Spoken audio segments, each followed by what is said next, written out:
한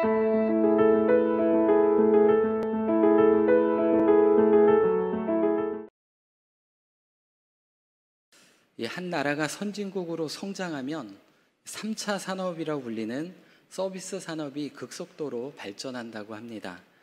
식당, 교통, 통신, 무역, 관광 등 이 다양한 분야에서 고객에게 더 좋은 서비스를 제공하고 그에 대한 정당한 보상을 받는 그런 구조입니다.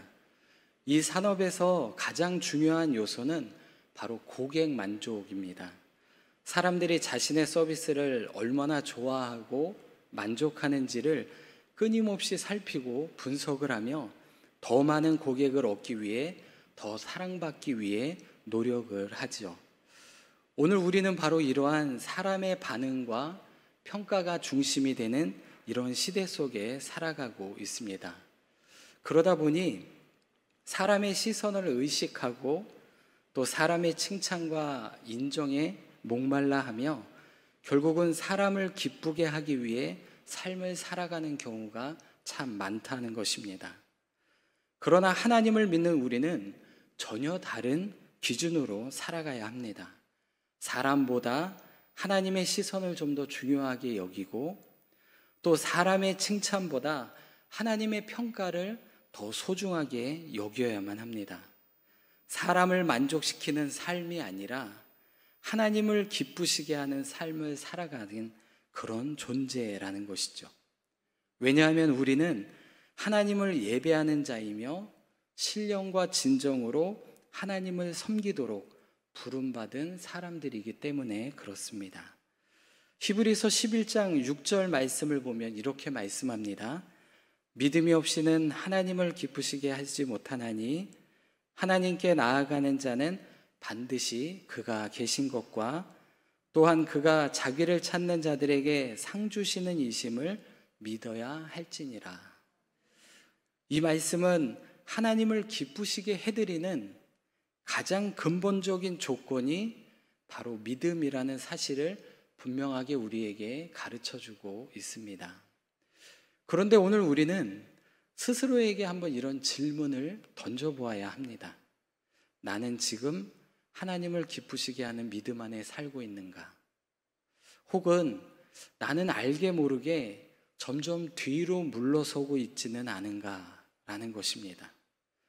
우리는 처음에 분명 믿음으로 살겠다 다짐했지만 기도해도 응답이 더뎌 실망하고 하나님의 뜻대로 살면 오히려 손해보거나 사람들에게 오해받는 상황 속에서 우리의 믿음은 점점 멈춰지고 뒤로 가기 때문에 그렇습니다. 무엇을 말하는 것일까요? 하나님보다 사람의 시선을 더 의식하고 하나님보다 이 세상의 기준과 가치에 더 기대하게 된다는 것입니다. 결국 우리의 믿음은 그렇게 되면 뒤로 물러서기 시작하게 됩니다. 그리고 그렇게 물러선 믿음은 하나님을 기쁘시게 하지 못할 뿐 아니라 우리의 영혼을 점점 무기력하게 만들고 하나님의 상을 놓치게 한다는 것이죠. 그래서 이 히브리서 10장 38절에서는 이렇게 경고를 합니다. 오직 나의 의는 믿음으로 말미암아 살리라. 또한 뒤로 물러가면 내 마음이 저를 기뻐하지 아니하리라. 믿음의 길에는 분명히 고난도 있고 낙심도 있고 기다림도 있습니다. 하지만 중요한 것은 이런 상황이 아니라 바로 방향입니다. 넘어질 수도 있고 그러나 절대 뒤로 물러서지 않는 것입니다. 끝까지 하나님께로 나아가려고 하는 그 마음, 그것이 바로 하나님을 기쁘시게 하는 믿음인 것입니다. 그렇다면 구체적으로 하나님을 기쁘시게 하는 이 믿음은 어떤 믿음을 말하는 것인지 오늘 우리가 함께 읽은 히브리서 10장과 또 이 11장의 말씀을 통해서 두 가지의 믿음의 이 상태를 한번 살펴보려고 합니다. 그중 하나는 두려움 속에서도 한 걸음 내딛는 담대한 믿음이고, 또 하나는 고난과 지체 속에서도 낙심하지 않고 견디는 인내하는 믿음을 말하고자 합니다. 이 두 가지의 믿음을 통해서 우리가 다시 한번 우리의 믿음의 방향을 바로 잡고 뒤로 물러서지 않는 견고한 신앙으로 나가는 그런 은혜의 시간이 되었으면 좋겠습니다. 먼저 담대한 믿음을 가져야 한다라는 것입니다. 이 히브리서 10장은 믿음의 삶을 살아가는 우리에게 담대한 믿음을 강조하고 있습니다. 왜냐하면 35절에 말하지만 그런 믿음을 가진 자에게 하나님께서 예비한 큰 상급이 있기 때문에 그렇습니다. 이 상급은 단순한 보상이 아닙니다. 영원하고 변하지 않는 하늘의 유업, 믿음을 끝까지 붙들게 하는 바로 소망의 근거를 말하는 것입니다. 그래서 흔들리기 쉬운 세상 속에서도 담대하게 믿음을 지키며 살아가는 삶은 곧 하나님을 기쁘시게 하는 삶인 것이죠. 그러므로 우리는 어떠한 상황 속에서도 담대함을 잊지 말고 그 담대함을 붙들어야만 합니다. 히브리서 이 편지를 받는 초대교회 성도들은 믿음을 지키기 참 어려운 상황 속에서 살고 있었습니다. 32절의 말씀을 보면 고난의 큰 싸움을 건디어낸 것을 생각하라라고 이렇게 말하고 있습니다. 이 말은 그들이 예수님을 믿는다는 이유 하나만으로 사람들 앞에서 비방을 당하고 조롱을 받고 박해와 감옥, 심지어는 생명의 위협까지 겪어야 했던 것을 말하고 있는 것입니다. 그러나 놀랍게도 그들의 믿음을 포기하지는 않았습니다. 그들이 이 믿음의 싸움을 이겨낼 수 있었던 이유는 그럼 무엇이냐? 그것은 함께 고난을 나누는 공동체가 있었기 때문에 그렇습니다. 믿음의 형제가 감옥에 갇히면 외면하지 않고 함께 돌보았고 서로를 동정하며 붙들어 주었습니다. 이는 오늘날 교회가 회복해야 할 중요한 신앙의 태도이기도 합니다. 믿음이 약해진 형제 자매를 향해 비난하고 외면하는 것이 아니라 함께 울어주고 함께 견디어주는 것, 바로 이것이 담대한 믿음을 세워가는 공동체의 모습인 것이죠. 또한 이 34절 말씀을 보면 너희 산업을 빼앗기는 것도 기쁘게 당하였다라고 이렇게 기록하고 있습니다. 이 말은 그들의 물질, 그들의 재산을 누군가가 다 뺏어가도 그들이 고통스럽게 여기지 않는다는 것입니다. 물질을 잃는 것은 어떻게 보면 누구에게나 정말 고통스러운 일입니다. 하지만 초대교회의 성도들은 땅에 재산을 뺏기면서도 그것에 시험 들지 않고 오히려 기쁨으로 그 상황을 받아들였다는 것입니다. 그 이유는 더 낮고 영구한 산업이 자신들에게 있음을 믿었기 때문입니다. 그들은 이 땅에서의 것보다 하늘의 것을 더 귀하게 여겼고 세상의 상급보다 하나님의 상급을 더 소중히 여겼습니다. 그렇기에 물질을 잃는 상황 속에서도 믿음을 지킬 수 있었습니다. 오히려 영원한 산업을 바라보며 기뻐할 수 있었던 것이죠. 이것이 바로 하나님께서 기뻐하는 믿음입니다. 그런데 여기서 우리가 분명히 좀 기억해야 할 것이 하나 있습니다. 그것이 무엇이냐면 이러한 담대한 믿음은 결코 우리의 성격이나 우리의 의지에서 나오는 것이 아니라는 것입니다. 담대한 믿음의 참된 근거는 우리에게서 나오는 것이 아니라 바로 하나님 자신에게서 찾을 수 있는 것입니다. 이 말이 무슨 말이냐? 하나님이 우리와 함께 하시기 때문에 우리는 담대할 수 있다는 것입니다. 구약에도 보면 다윗의 상황이 이와 비슷했습니다. 골리앗 앞에서 보여준 다윗의 담대한 믿음은 자신의 용기나 전투의 경험에서 나온 것이 절대 아닙니다.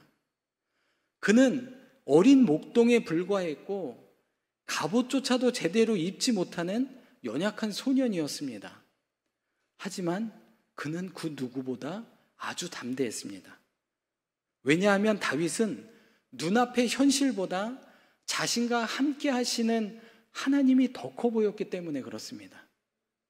그래서 사무엘상 17장 45절에서 이렇게 선포를 합니다. 너는 칼과 창과 단창으로 내게 나오거니와 나는 만군의 여호와의 이름으로 내게 가노라. 이것은 단순한 전쟁의 각오가 아니라는 것입니다. 하나님을 전적으로 신뢰하는 믿음을 가졌기 때문에 그렇다는 것이죠. 다윗은 잘 알고 있었습니다. 진짜 전쟁은 무기나 힘으로 이기는 것이 아니라 하나님과 함께 할 때 승리가 온다는 것을, 그리고 그 믿음으로 나아갈 때 골리앗을 쓰러뜨릴 수 있다는 것입니다.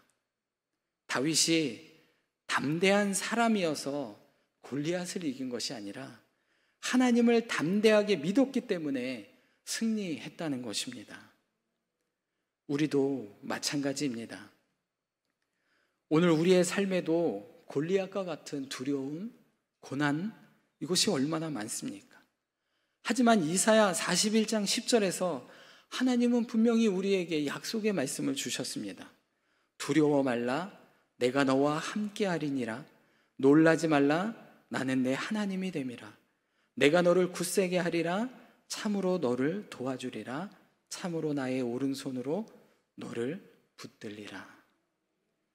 담대한 믿음은 내 안에서 만들어지는 것이 아니라 하나님이 나와 함께 하시는 그 믿음에서 나오는 것입니다. 그리고 그 믿음을 지킬 때 하나님께서 기뻐하시며 상급을 예비했던 그 상급을 주시는 것이죠.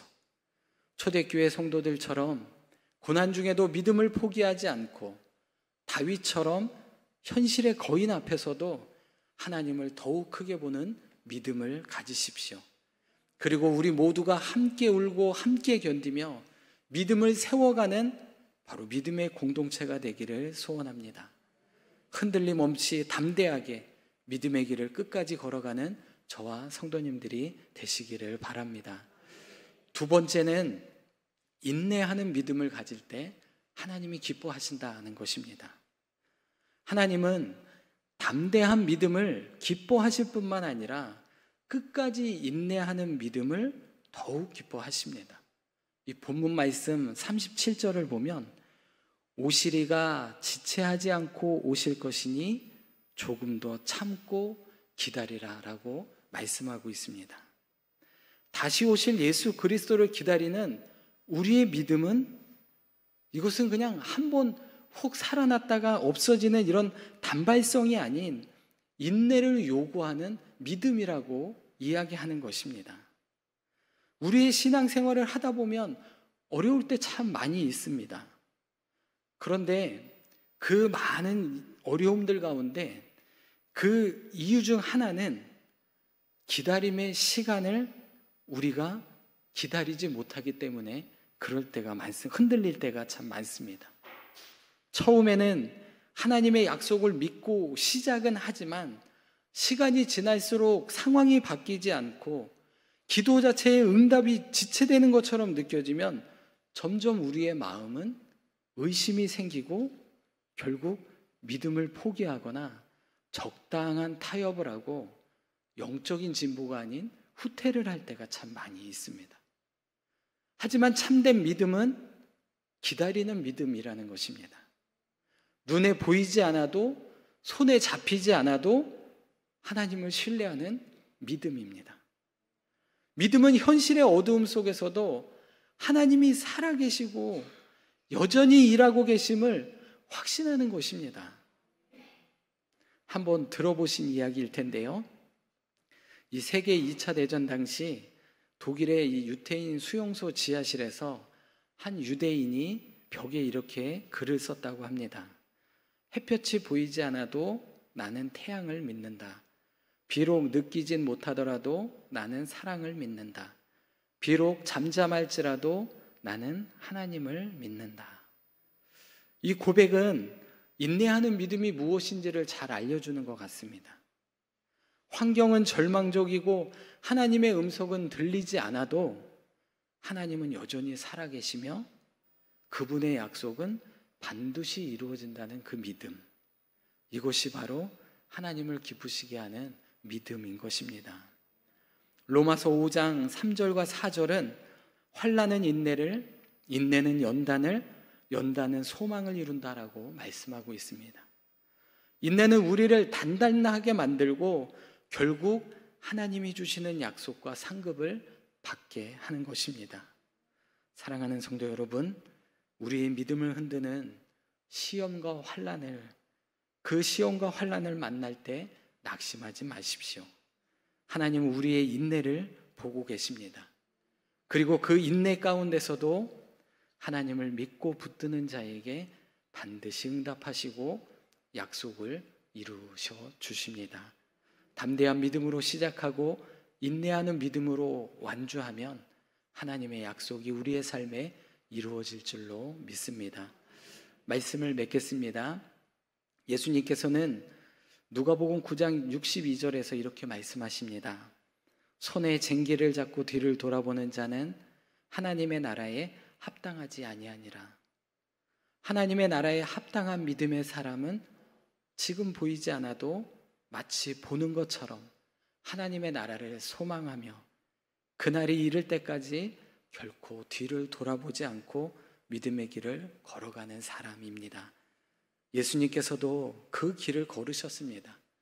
십자가의 길은 외롭고 두려운 길이었지만 하나님께서 예비하신 영광을 바라보며 끝까지 인내하셨습니다.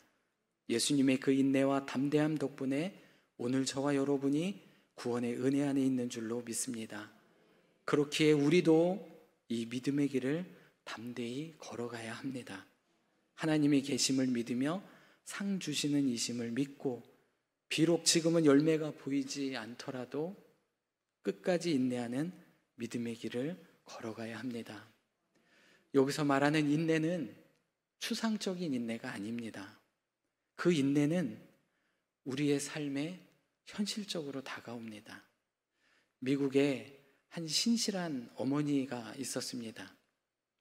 이분이 하나님을 떠난 방황하는 그 아들을 위해 무려 40년 동안 하루도 빠짐없이 기도를 했다고 합니다. 하지만 끝내 아들이 돌아오는 모습은 보지 못하고 세상을 떠났습니다. 장례식 날 아들은 관 위에 놓인 그 어머니의 성경책을 보았습니다. 그러나 그 해진 성경책 마지막 장에는 이렇게 적혀 있었습니다. 주여, 제 아들을 주님께 부탁드립니다. 주님 품으로 돌아올 그날을 저는 기다립니다.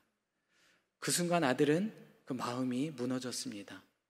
어머니가 끝까지 믿고 기다렸다는 그 사실이 후 하나님의 사랑으로 느껴졌기 때문에 그렇습니다.